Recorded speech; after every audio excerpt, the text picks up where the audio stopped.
It is an insult to God to believe in God. For on the one hand it is to suppose that he has perpetrated acts of incalculable cruelty.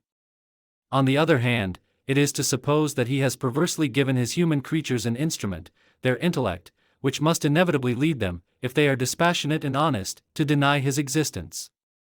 It is tempting to conclude that if he exists, it is the atheists and agnostics that he loves best, among those with any pretensions to education.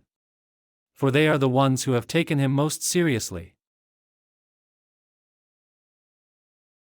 By the sense of the self, I mean, at least, the sense that people have of themselves as being, specifically, a mental presence, a mental someone, a mental locus of awareness, conscious mental subject that is distinct from all its particular experiences, thoughts, hopes, wishes, feelings, and so on.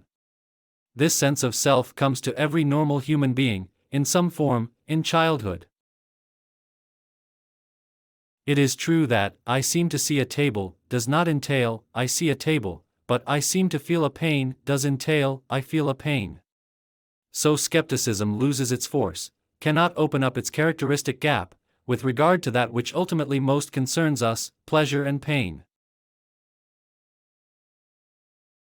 If someone harmed or tortured or killed one of my children, I'd feel everything almost anyone else would feel. I'd probably have intense feelings of revenge.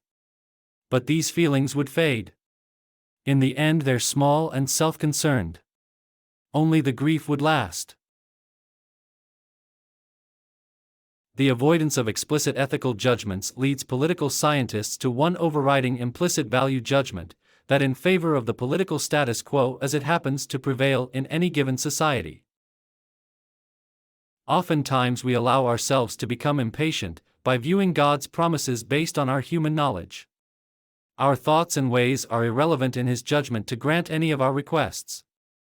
We need to have patience and trust in God for answers to our requests.